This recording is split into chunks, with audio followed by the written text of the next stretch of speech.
Hello, Louisville. Guess who's coming to dinner?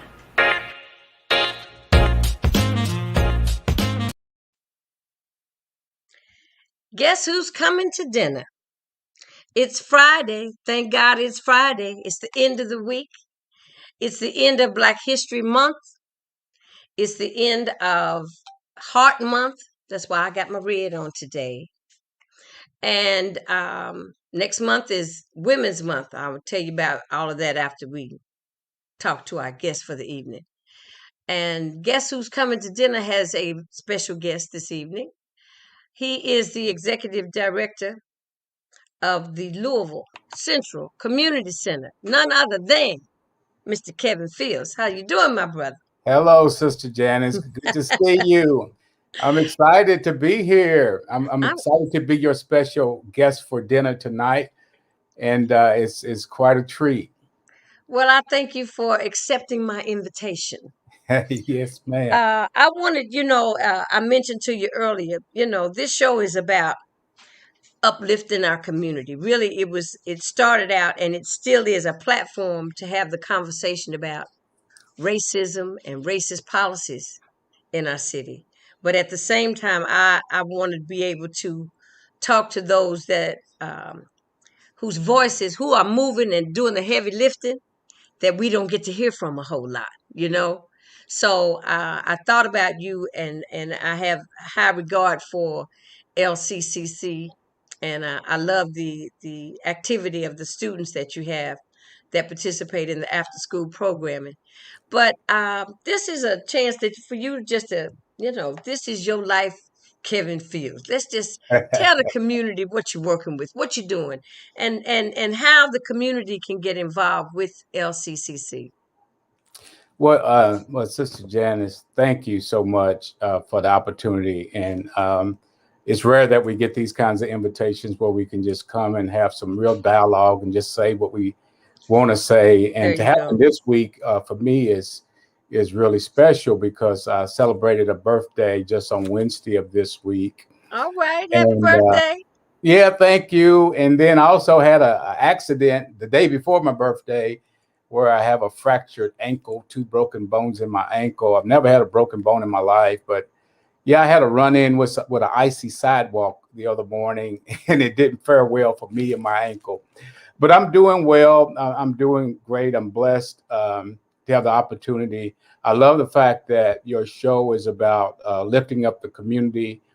That lines squarely with my purpose in life and my Hmm. mission and my organization's purpose and mission as well, Louisville Central Community Center. I'm proud to be the president, CEO of that 73-year-old community-based nonprofit. And being in the Russell neighborhood makes it really special for me because that's the neighborhood that reared me. I heard you say earlier you're a Us. vegetarian, and I Oh, am yeah. too. Proudly speaking, I am and have dedicated all of my life either live, working, or worshiping in the Russell neighborhood. Okay. And so I find it just as a life path for me that gives me a chance to give back to the neighborhood that produced me and to do it in a way that's very transformative.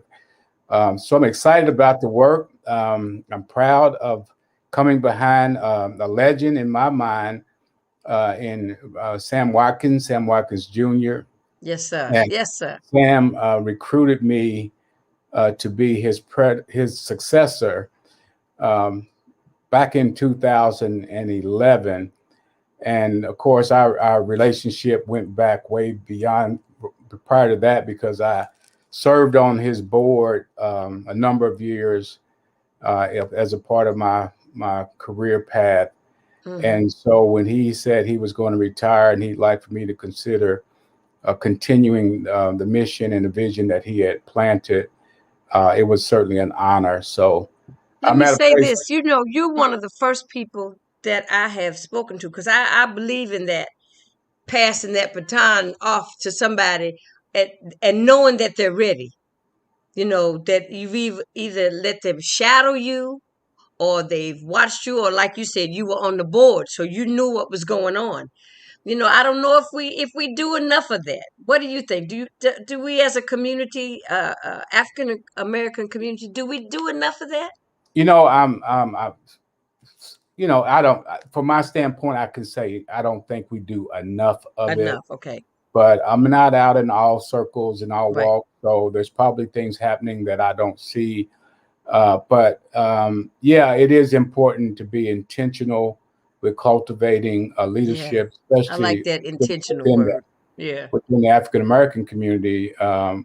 We don't want to become obsolete in terms of Black leadership. Right. And if we're not intentional about that, that's the risk that we run, because other folk are not going to cultivate us to be empowered in leadership. And that's the operative word. We can always get jobs, but to be empowered to lead an organization or lead a division of a corporation or division of government, it's important that we are very intentional. And Sam took that seriously. And we talked, and I had a similar relationship with Ben Richmond at the Urban League. Yeah. Because early in my career, I set my sights on being a corporate leader. And, I was blessed to be able to get the opportunity with Louisville Central. So, we're still true to our mission. If I can tell you just a little bit about the backstory of LCCC. Wonderful. That's what we want to Because, hear. we've been in the Russell neighborhood. We were founded in 1948. And so we're in our 73rd year. I And we heard were you say founded. 73 years. Yes, and it's been all in the Russell neighborhood.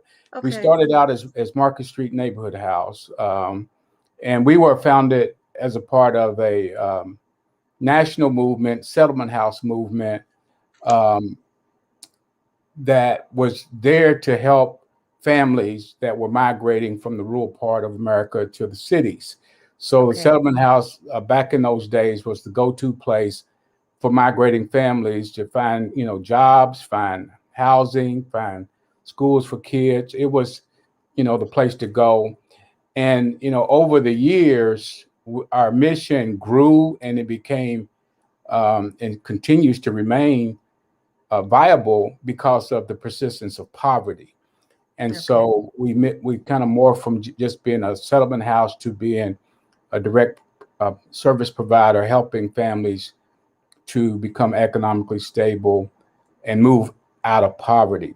Okay. And we've done that work for a long time, and we've had lots of successes. We've served literally tens of thousands of families, children, and adults. But we learned some things along the way. And Mm-hmm. one of the things we learned, and one of the messages I took the cue from Sam was, if we're going to really address poverty, we just can't be a part of the problem. We got to be a real solution to the problem. Right. Which means we got to be serious about working ourselves out of a job. We got to be serious about eliminating poverty. And in order to do that, you got to change conditions that tend to preserve poverty. One of the things we learned, Janice, was that as long as we were providing direct services and helping families achieve economic success in the Russell neighborhood, Mm-hmm. often they would move out of the Russell neighborhood because they, the old adage, if you can do better, you do better. And Right. so, and sometimes doing better meant moving out of Russell. And so, but we realized that Russell, and I can say this growing up in Beecher Terrace, is a great neighborhood. I mean, I had an awesome childhood experience growing up in that neighborhood. And one of the reasons why was we were literally in walking distance from the Central Business District. Right. We can walk downtown and be in the middle of everything going on in Louisville in just a few minutes. But you come back home, you cross 9th Street and you're back right there in the poorest part of our community. So it has the potential to be a place where people would really want to come back. So we were pleased to work with the Housing Authority, the city, when they were contemplating this choice neighborhood initiative that's still underway. Right. And I'm proud to say that we were a catalyst for that initiative Right. because we had claimed our vision under the old Walnut Street vision long before folks start looking at redeveloping Beecher Terrace. And Let me also say long this. Let me before, say this. When you said when you crossed back over 9th Street, you know, into I guess, but I don't think what I'm trying to get to is I don't think we knew the neighborhood was poor at that time. Cause see, now I'm no, in the 50s. no, I'm in we the did, 50s living in Beecher Terrace. yeah, and I So agree. it's I moved in. vibrant. We moved in '62, Okay. and I was just to date myself. I was 4 years old, and I will never forget it. It was if I had to do it all over again, I have to. If I could do my life all over again, I'd still have to go through the Beecher Terrace Go growing up. through Beecher Terrace. You know, Yeah. because we had so much fun as children, as you said, we never felt like we had any hardships. It No, was all joy. no, You could just go none. out Just and had friends unbelievably so. galore. You had friends galore. I mean, it was a true village, and I'm a product of both um, Beachy Terrace, Russell neighborhood, but also Smoketown and Ah, Shepherd Square. So in both of those settings, there was two unique villages that we grew up in where it was just we had a lot of friends and we didn't have all the social problems as much so they weren't as prevalent as they are or as they have become. So we yeah, were I the think village. Those were the villages. those were the villages, and to this day, when you meet up with our generation, Right. when we come back together, and all too often it's at a funeral home or something, Ah, but it's yeah. still it's like magic. Everybody just Right. feels It feeling is. of joy It and love, is. you know, It and is. it's just amazing. So um, because of that experience, we realized that Russell has the potential certainly to rebound and to be a very strong neighborhood. And so we took on the idea that we were going to lead by example. Okay. We were going to lead by example and that we were going to advocate for economic transformation. Okay. See, because, poverty, if we understand really what poverty is, it is not a social construct, it is an economic construct. Right. Poverty is defined by the federal government in terms of what does it take to qualify for public assistance, to be Right. eligible Right. to get government, whether it's healthcare, whether it's food, whether it's temporary assistance, the TANF, Mm-hmm. AFDC. In order to be eligible for that, you have to live at an income level at Below the or poverty below level. these thresholds. Right. So it's all about income. It's all about household income. And so, we decided we were going to focus. We can still do all the social service work, and yeah, we can advocate for self-sufficiency and pull yourself up by the bootstraps and get trained and get a job and save your money and all that. But what happens when you do that if the conditions around you are not conducive to wholesomeness and raising kids and having a strong quality of life? In order to have that, you got to move out and away somewhere else. And so we thought enough of Russell to say Russell is a better opportunity to keep this neighborhood strong. And it's time for reinvestment because the previous investments had become obsolete. You look at Right. the federal housing program that began back in the 40s when places like Beecher Terrace were built. And Right. then later on, urban renewal came in and tore up a lot of the real estate. Urban removal. Yes, urban removal, or some folks say Negro removal. Yes.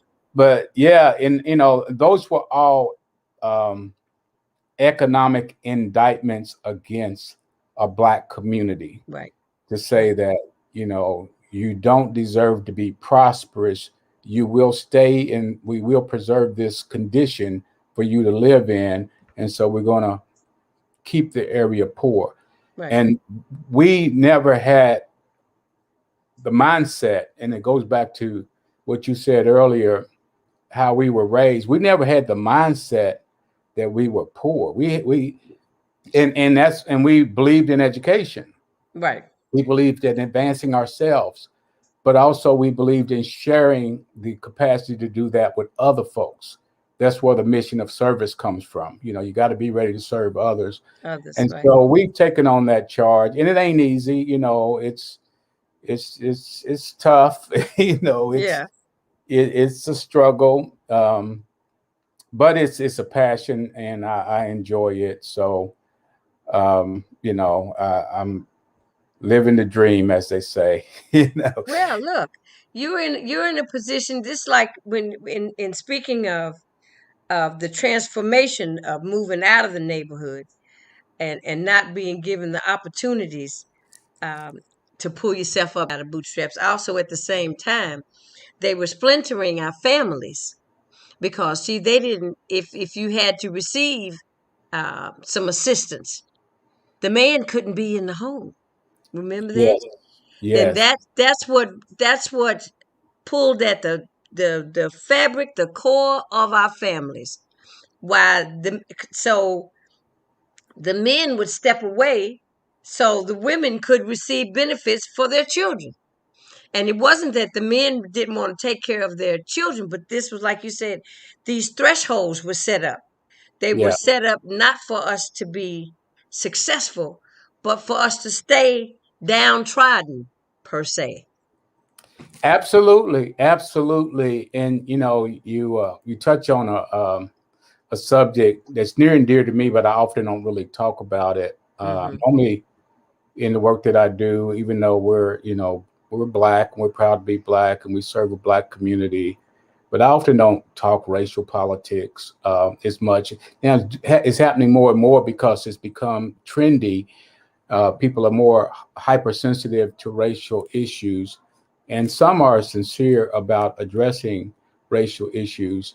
But the other thing is gender. You know, you talk about gender, and I don't often have conversations, you know, male versus female, because I'm this kind of person. I don't like to turn people off with my rhetoric. And I know sometimes you say things and people get turned off, but you're right about the effect it had on especially Black men, you know, Black like, men, yes. because if you take the public housing policy, for example, and I was an administrator for public housing for a number of years, and just the way the policy is written, men must become invisible. You know, your name can't show up on the lease. Right. You know, and you know the Have men are no there, ownership. no ownership, Nope. and that becomes a mindset. Sometimes it gets people stuck in a rut because you don't know whether or not you want to live a legitimate lifestyle. You don't want Right.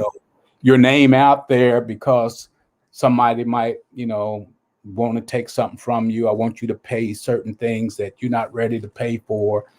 And so I've noticed those things early in my career, that one of the real problems with the community is it wasn't designed for men to stand up, for Black men to stand up and be accountable, and to to do what to It was take the another way. It responsibility. was another way to castrate Black men. Yeah, You and know, and you don't so have to say it. I'll say it. yeah, well, you exactly right. And it's Yeah, because of our lineage in terms of what has happened to Black men ever since we were brought to America in slavery. that's It's what it was just all about. one of those things that it still plagues us, to Absolutely. this day. Absolutely. And so I try to just continue to do the work that we do, just to be an example for many others. And my passion is to just be a good role model for some of the young people that we can mentor, especially young boys, who need to see Black male leadership. Right. And I celebrate Black female leadership as well. But I just want to see us as not only a race, but also as a gender base, Right. male gender base, to be, responsible and to lead. Because the other thing that I say that probably won't be politically correct in some people's eyes is I'm a strong believer that when we do, and you can fill in the blank, Okay. when we do those things, we take our responsibility, we commit to our purpose, that God has endowed us with. Uh, you know, when we do, Watch you out. can Watch watch out. out. Watch out. That's right. Look, I'll finish the sentence. Watch out. There you Yeah. go. There you go. So let me ask you this. So tell me how where are we I want to finish up the Russell um project Hmm. about where we are. Are they getting ready to move back into Beecher, move them back into the first phase of Beecher Terrace, and how's all of that looking? It's coming along. Move back over some. You moving out of the Okay. screen. All right. Okay, there you go. There you Let go. me just kind of give you the framework for the Okay. Vision Russell um, initiative. It's Choice Neighborhood Initiative. There's four major strategic objectives there. The Hmm. biggest one of the four is the housing program. The housing program was to replace 700 some odd units of Beecher Terrace with Sorry about that. 640 units of mixed income housing. And that housing program was going to roll out over 7 phases. So as you Seven pointed out, phases. 7 phases, they're doing them in a series of blocks. And Okay. the first phase is complete, 120 units of senior housing along Roy Wilkins Boulevard, just off of Ali. That phase one is complete. Phase Okay. two is the next block over. The phase one is right off 9th Street. Phase two and phase three are right off 10th Street. And phase two is further along, of course, in phase three, but phase three is out of the ground and buildings are coming up. It's being erected. And then I also started fourth phase. So the in a nutshell, that housing construction, first it began with demolishing the 58 buildings, and they've got it down now as we speak to about the last two buildings, right there around 13th Right. and I 14th. noticed that. I But went and got my address off the building. yeah, I hear I you. got 1014 Cedar Court. Hey, I there you sure go. did. Yeah, I didn't get mine, but I would have, if I did, I would have got two. We started out at 1227 Cedar Court and Okay. ended up, and that was building 9, and ended up at 463 South 13th Street, building 16. Okay. And so, so the whole program is moving from 9th Street to 13th Street, and the demolition followed by the new housing construction. So that's happening, and you're probably looking at another three so years, maybe Okay. 4 years before all the housing program is complete. It's complete. Another Okay. component is called the neighborhood component, and that's some of the other investments that are made throughout Russell that are Hmm. strategic, but that are non-housing based. We were pleased to get some help on our campus to build out our business plaza. We now have Old Walnut Plaza complete, which is a That's the 20,000. building to the left of the main entrance. Yeah, well, yeah. When you go in, it's if you go in off of Ali, it's on the right side. It goes up. It's the first, the 4-story building The there. four-story building. Right. Yeah, Okay. yeah. The Right. first floor of that 4-story is Old Walnut Plaza, 20,000 square feet of small business incubation space. We've got 13 different suites, and it's about 85% occupied with businesses. So, Wow. really That's proud of that wonderful. accomplishment. We achieved that um, recently in just the past 6 months or so. Completed that work, and that was a part of the Choice neighborhood component. Other major investments that spin off of that. I'm really excited about the Molo Village project, Oh which is yes. housing the Russell Business Tech Incubator. And so Reverend Jamesetta Ferguson is at the helm there. That's I over had on. her on last week.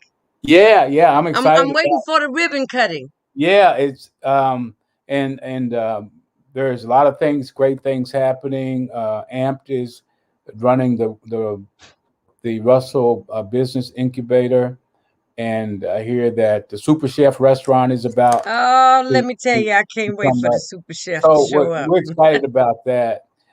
Really excited about that. Also, coming back to our campus, we recently announced the opening of what we call the Top Hat Cafe. And so Top Hat Cafe I is now love it. open for business. Top Hat Uh, Cafe. yeah, well, it's one of the One of the uh, one of the clubs that was on Old Walnut Street. back in Top the Hat, day. Charlie Moore's. Yeah, Look, yeah, I was a yeah. little girl, but I remember all of that. I do too. And the funny thing about it, I remember it. Um, as I was coming up, was right in the time when the urban renewal program was Yeah, underway, and a lot right. of those buildings were there, but many of them were vacant. But I remember the chili parlor before it Chili moved parlor, out was right Kinslow's. there. Kinslow's, yeah, I remember those stores that were there, and so we are trying to keep some of that history. That's Right. why our campus is called Old Walnut Street, because we have I love it. a I historic love the name. connection to Russell, and we want to build off of those successes. So we're really excited about Top Hat Cafe, excited about Dasha Barber Bistro. If you want fine dining in the Russell neighborhood, you can get it a few places, but I think none better than Dasha Barber's. Check Hmm. it out. It's now open on weekends. And we have a number of phenomenal tenants. You may have noticed in the media earlier this week, the Louisville Extreme football, which is Football. the Right. nation's only black-owned professional football franchise. Wow. Their headquarters is in our Old Walnut Street um, business plaza, Right. and really excited about Victor Cole and all the investors has joined his leadership to bring that. It's phenomenal. I mean, it's really phenomenal. And here you have a young black man in Victor who is a visionary for what he wants to do, not only in the game but also how he wants to impact the community. And he really Right. wants to, and he wants to do it in Russell. He's like me, a yellow jacket, out of Uh Central High oh. School, and I hear you. so he wants to do it in the neighborhood. But a lot of good things happening. A lot of the tenants I can talk on and on about with Two Hearts Media. Really excited about Euro Pryor and Aaron Pryor, husband wife team. Some of the best photography, videography work that you can find anywhere. I saw their studio. I was there a few weeks. I had Yes, to meet with one of your gurus, Mr. Clinton Bennett. So yeah. Oh, he says, brother Bennett. well, meet me at LCCC. I said, Yeah. okay, Well, on my hopefully way. I'll have a chance to meet over some coffee, because Clinton was one of the source of inspiration for the Top Hat, because he come in one day after Dasha opened and said, "Where's the coffee?" It wasn't no coffee. So we said we got Okay, to bring a coffee shop this way, and we're excited to have Heine Brothers brand currently that we okay, offer. So wonderful. come on by and have a cup. One of the big challenges that we still face is, and we're about to overcome this challenge. In fact, um, we when you talk about our core mission work at LCCC, it's about children and families, and Okay, at the root, it's about success. But you got to okay, have strategies to help individuals to get on the pathway to success. And one of the strategies we use is arts education. yes, I sir. often say that we're a community center, but we're not a community center with a gymnasium, and we're not big on recreation. But you can come and engage as a young person in the arts. So we're talking about music, drama, dance, visual art, Right. and so Performing arts. performing arts. There you Performing go. arts. So I'm a Baxter tap dancer. you know what? I What? can tell you some stories about Baxter that I'm proud of. Yeah. That I told this story years ago when I was at the Housing Authority, and I still own this title today. You remember the dance, the Funky Chicken, Rufus Thomas? Yes. Well, Yes. I won the Rufus Thomas Funky Chicken contest at the age of 7 on the Baxter stage, At Baxter. in Okay. the All Baxter right. gym, and on the stage, won it first place. And Wonderful. That's wonderful. Look, now I'll share mine. On that same stage, okay, I did my first tap dance recital all right. at age 5. It was over. The curtain closed. I stepped in front of the curtain and kept dancing. There you go. So they had to do the Sandman thing. They had to pull me out. I said, because You Baxter, had so much fun, you didn't want to stop. yeah, I'm saying, oh, I can do this. My teacher her name was Mary Louise King. Mm. She was my first dance instructor, and then I became a Lanita Rockette.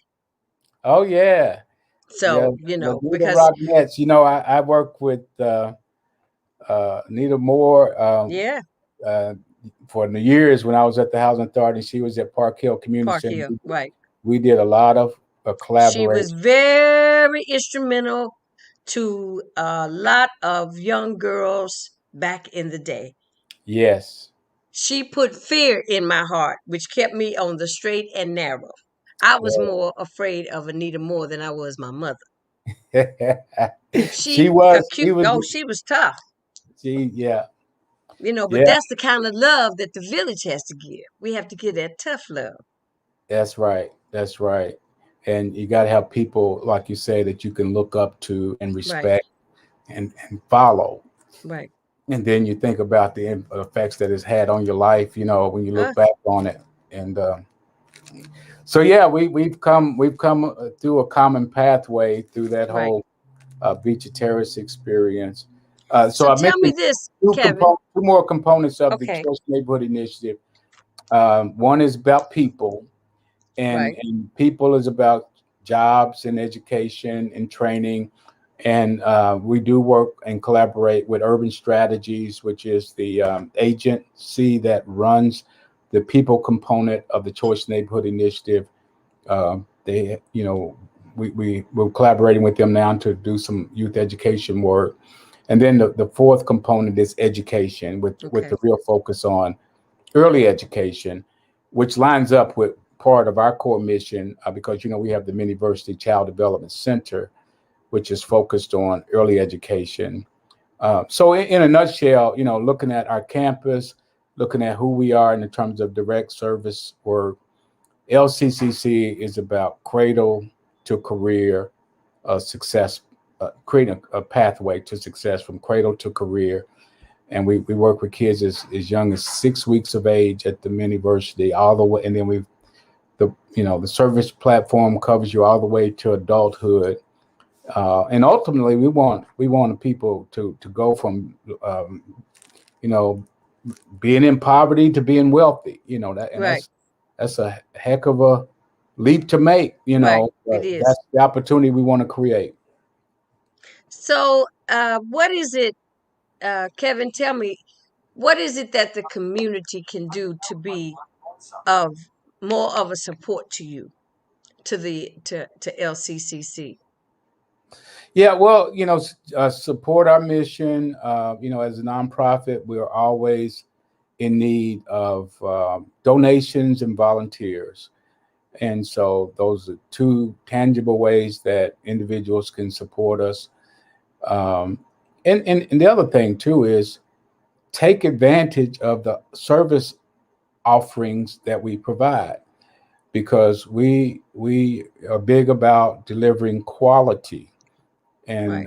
we're doing a program now that's teaching computer skills, as we call it, skill up, change up, badge up. Is helping individuals to get a certification credentials in technology. Is that And coding it's coding and more. Yeah, and we're more? Okay. focusing on data analytics, which helps with business management.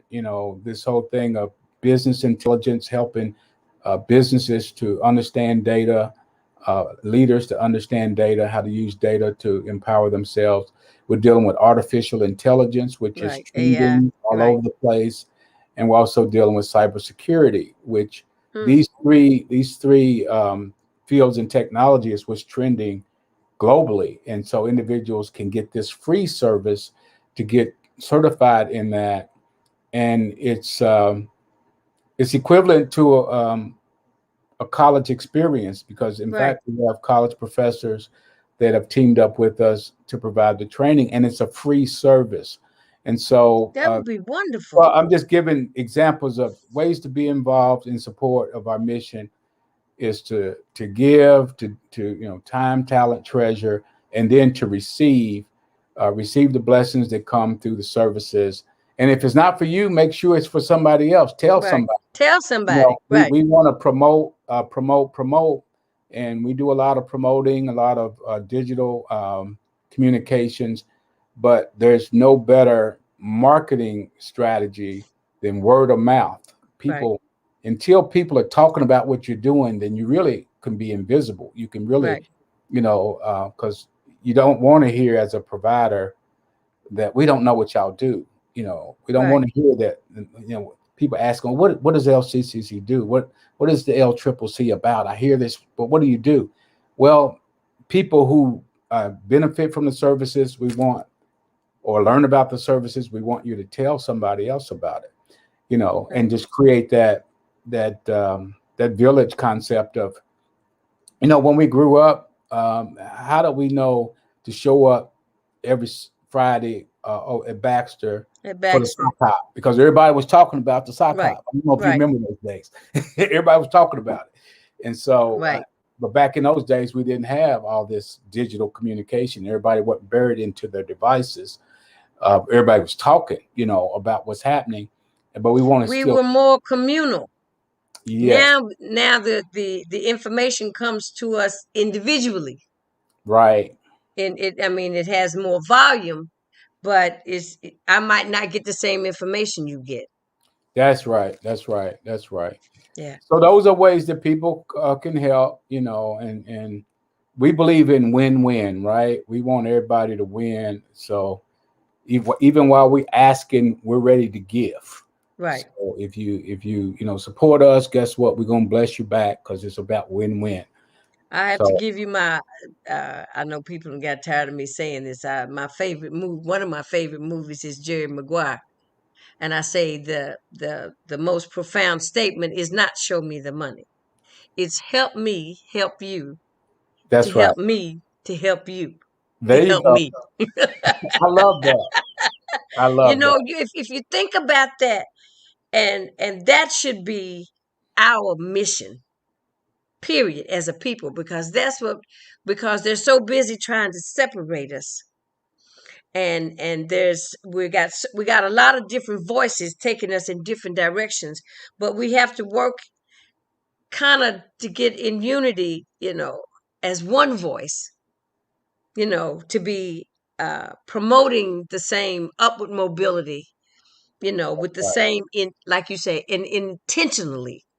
I That's loved right. when you said it's got to be intentional, and it happens, when somebody says, when you're talking to somebody, Kevin, and they say, well, I'm doing this, just like I've been listening to what's going on over there, and I'm saying, okay, so what can I do? I got to find me a spot where maybe I can fit in, but Hmm. where somebody's doing something, and then you say, well, I need this, or I know somebody who's doing this, where you got to find that happy medium where you're bringing people together, you're bringing ideas together, and it's all to help the betterment of our community. That's it, the whole uplifting thing That's right.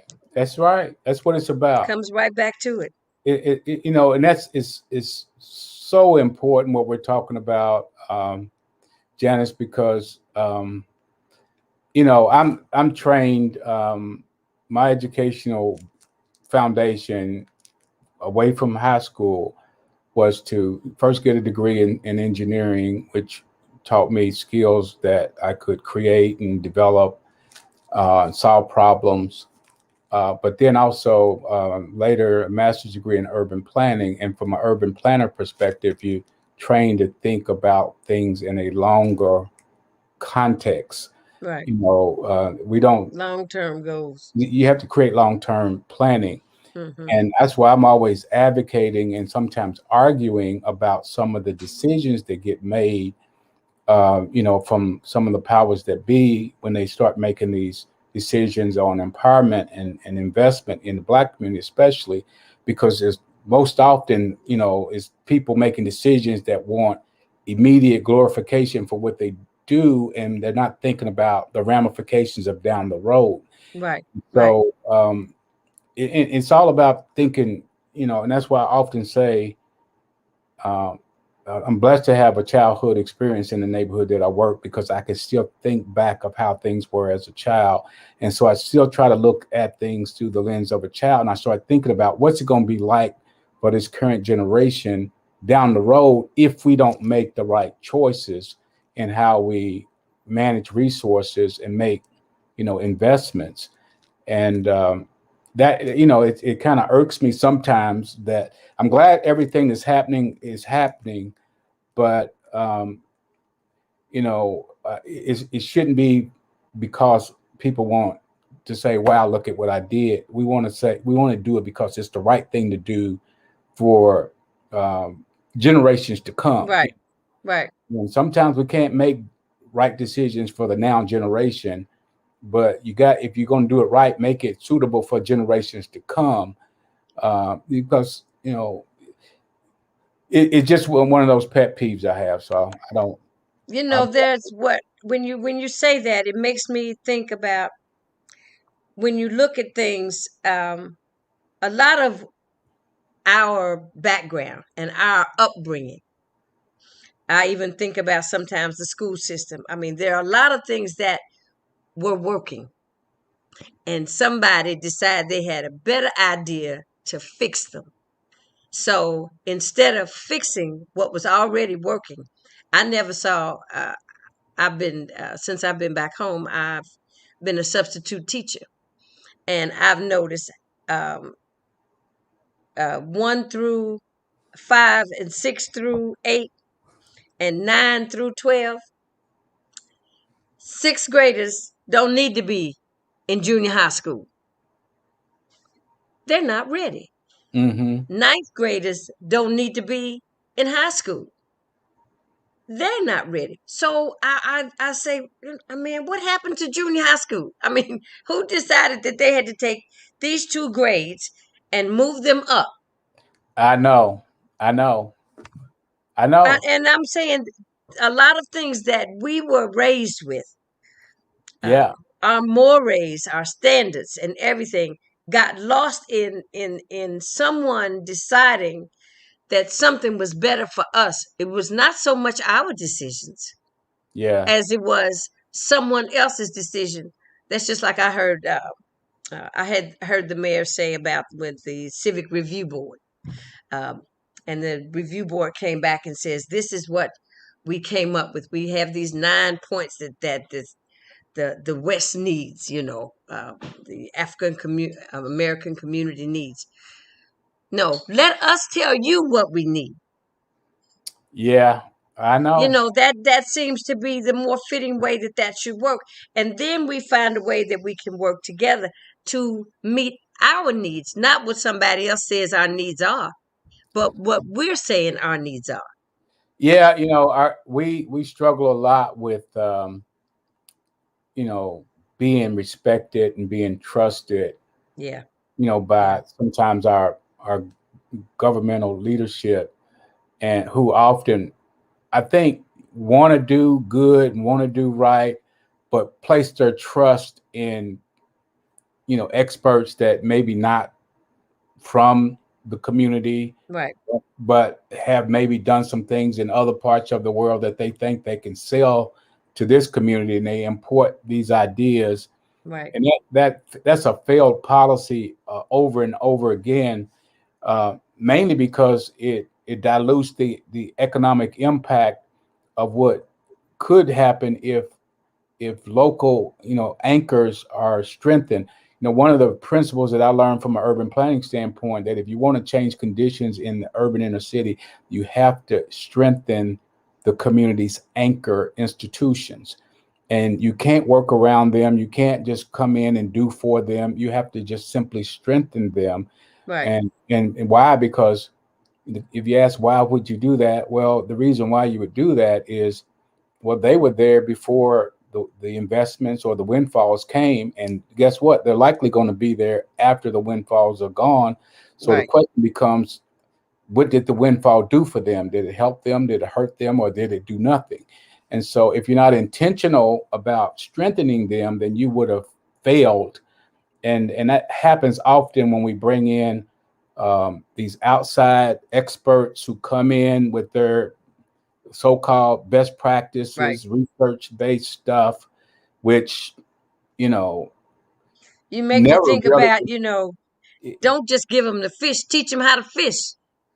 Well, and I say this too, trust and believe that they know how to fish and let Yeah. them do the fishing, because it's you don't want to have to um, be made to think like you're second class. Right. I mean, I went We to can really morning stand school. on our own, and we have to be given that opportunity and that respect, Yeah. as you say, to be allowed to do so. We're like anybody else. We can succeed or we can fail, but as we fail, we learn and we grow. Well, So, exactly. And as we that's said we're earlier, no different. as we said earlier too, when we are allowed to do it, guess what? We We all prove that. time and time again, Say what we say. Watch out. Yeah, yeah. So what is Jesse Jackson will say, when the playing field is level, and when the rules are public, and and there's fairness in the game, guess what? We always excel. You know, Yes, and so absolutely, so it absolutely. so the problem is fighting the oppression that comes with people who don't want to trust and believe, or don't want to concede the power that they feel like is due only to them. you Right, know right. and that's the problem.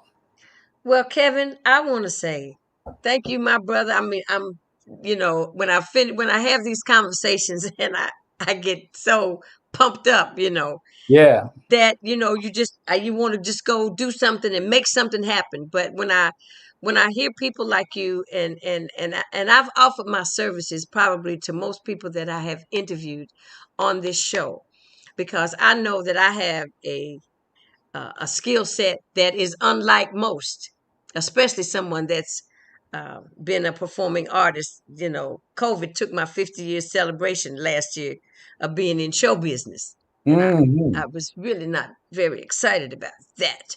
But Hmm. that I want to share with up and coming artists, because a lot of our children don't know how to get started, and they don't know all the different areas. It's not always about being in front of the camera. You might need to learn how to be behind the camera. You might need to learn how to direct. If you a singer singing by yourself on stage, I'm an original member of the New Birth. Oh, Okay, it was oh, 17 people in the group. You hear wow, me? wow. So I dropped out of college to go sing, right? But So I now loved it. wasn't Tanita Gaines in the New Birth too? Absolutely. Yeah, yeah, Everybody's from Louisville, Kentucky. yeah, yeah, yeah. Okay. So I drop out of Kentucky State to go sing. And I tell my professors, if this doesn't work out, I'll be back. I'm coming back to school. I loved going to school. I loved Kentucky State. It was like, woo. I had died and gone to heaven. I was away from home and couldn't nobody tell me what to do. Wow. So I went on the road with 17 people, and I'm watching and I'm learning. I'm seeing how they do things. You know what I'm saying? I'm seeing what happens on the road. And so when I decided that uh, we signed with RCA, I got a royalty check for $27. I said, "Oh Lord, have mercy, no!" You hear me? So you think that you're getting ready to make all this money, And that was the royalty check because our money went to paying for the recording time in the studio. Mm-hmm. So only money that you would make would be to be on the road doing shows. And Mm-hmm. that meant riding in cars. I didn't play that. I didn't care for that at all. I said, Mm-hmm. because once we got lost coming from Owensboro, Kentucky in a snowstorm, and I saw the man falling asleep behind the wheel, I had to tap him on the shoulder. I said, baby, stop. Just don't even pull over. Just stop in the middle of the road. And I had to get him to move.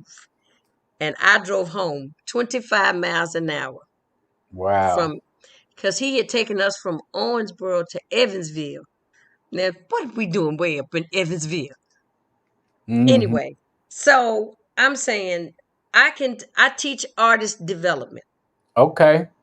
These are the things you need to do if you want to do this. And it's almost just like getting a And job. you work with young people? You work with youth? I'm telling you, I got a program set up for youth. Okay. All I'm right. gonna come talk to you and show it to you. We got some work to do, because one of the things I started to mention earlier that I didn't finish saying was the Grand Lyric Theater. We're in the process of building the Grand Lyric Theater, Wonderful. 350 seat, state of the art playhouse Right. production facility, and it's gonna be state of the art. I mean, all the technology you can imagine in 8,000 square feet.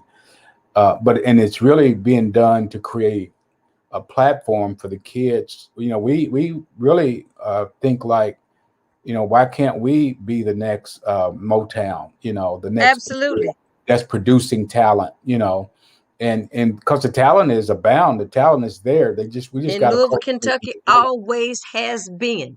Yeah, and I can show you now children who are ready for Broadway, who are ready for Los Angeles, for I hear Hollywood. you. I hear you. They're ready. I mean, they got the chops, but they don't have the relationships, they don't have the connections, they don't have the wherewithal, and maybe don't have the ability to get in the right audition spot.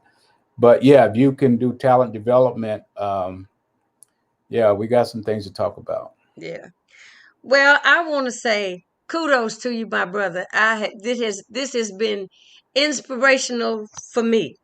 I don't know if anybody else got anything out of it, but I think you and I we feel good about the conversation I because it thoroughly enjoy it. Thank you so much for the opportunity. This has been great fellowship, and yeah, great yeah. way to wrap up the birthday week for me. So thank you for the opportunity.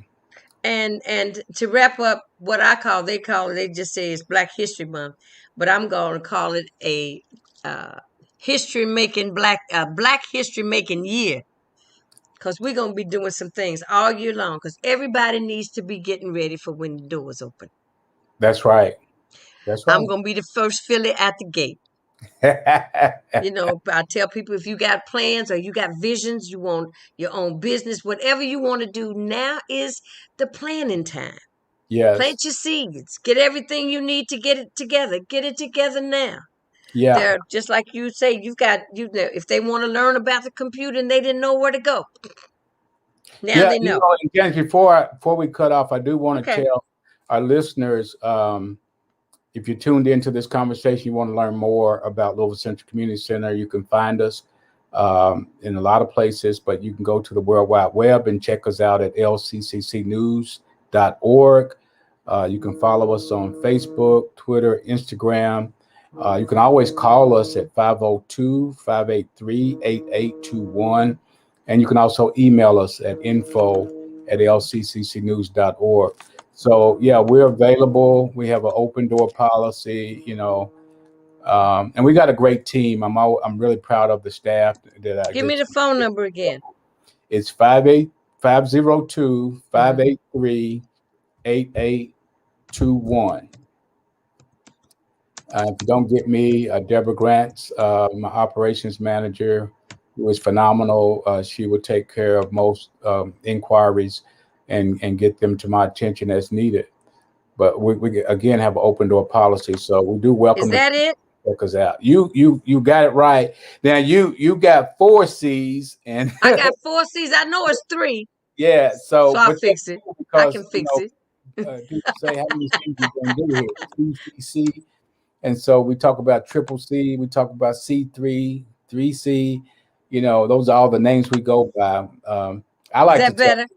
I like to tell people that's perfect. I like to tell people that I'm a graduate of Louisville Central High School, and so we just happen to be the Louisville Central Community Center. So we're akin to one another, Right. and we relate and do things together whenever we can. But yeah, so check us out at Louisville Central.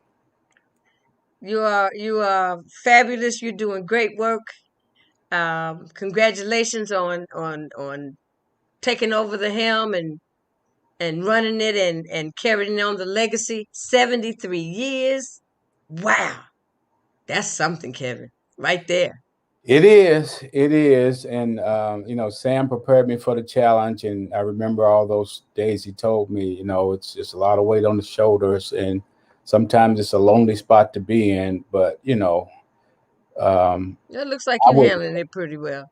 yeah, with God's help, with Okay. God's help and a lot of help from community. Our community supports our mission. We're blessed to have as many supporters that as we have. I won't start listing names because I will omit somebody and unintentionally, but we do have tremendous support base in our community. We couldn't do it without that, Hmm. and we're going to continue to serve our mission for as long as we're called to do that. Well, I thank you for being my guest for dinner because it is dinner time somewhere. It is. Yes, it It is is. dinner time. Thank you so much, Janice. And look Eventually, forward to I'll seeing have you. you back when I get set up where we will be actually having conversations like this over dinner. This is Sounds this good. is intentional. Let's be intentional about that. It's All right. intentional. Take care of yourself, Kevin. You too. You too. Thank you, Take care. darling. Take care, Bye bye. sister. All right. Mr. Kevin Fields, CEO and President of LCCC, Louisville Central Community Center. All about winning, all about our children, all about being successful. Everything is intentional. Having a presence in the community with services that serve the community and serve our youth. You know, serve our youth. And that's really important. You know, that's, everything is dependent on them to give them what they need, to nurture them, to bring them up where they can run things. We need to teach them how to do that in every aspect of their lives. They need to learn how to be productive citizens in this city and live their best lives. So we're closing out. Like I said, we're closing out Black History Month. We had a good time. We had some really interesting interviews. Now, next month is in the month of March is Women's Month, and I plan to interview. Most of my interviews will be with women in our community that are some of the voices that are shakers and movers that you might not hear from on a regular basis. And then I may throw in some entertainment for Women's Month. I've got so many girlfriends that are in show business that are singers that I'd like to maybe share my friendship with them, with you. Um, we're going to see how that works out. But all month long on Jantastic Productions Facebook and YouTube, Jantastic Productions YouTube, as well as our own Roku channel, Jantastic Productions. See, you need to subscribe to YouTube, and all that is giving your name and I don't know if it's your email address, but they can contact you or they'll send you a notification when something's coming on from Jantastic Productions. That's all it does. Doesn't cost you a dime. All you need to do, help me, help you, help me, help you, subscribe. Okay. And then also there's Jantastic Productions, our Facebook page. I'm going to be, I've got to expand my promotional skills to Instagram and Twitter. So notifications will be, I need to be notifying everybody over every platform. So I'm getting ready to get real busy. And like I said, next month, Women's Month, I will be interviewing only females next month. And I will be playing some of the previous interviews I've had with some of the ladies in our community. Miss First Lady Joanne James, civil rights icon Maddie Jones, civil rights frontrunner Miss Rhonda Mathis, Miss Ann Hagan from Park Duval, Miss Janice Bishop Carter, advocate and activist. Let me see how well I can do all this. The councilwomen that I've interviewed, State Representative Attica Scott.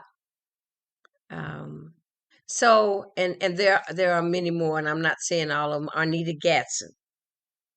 I was trying to remember everybody's name, but I think I have about 15, 20 women that I've interviewed, and I'm going to rerun their interviews every day. You're going to see something from Jantastic Productions doing Women's Month, so I can celebrate these women who have been there and been very helpful to me launching this show on this platform. And they're doing some things, and we need to know what they're doing, because they're making they make the wheel turn. And it takes a whole village to make that wheel turn, and we're doing some things. So on that note, it's dinner time. Guess who's coming to dinner? Bon appetit. I'll see you next time.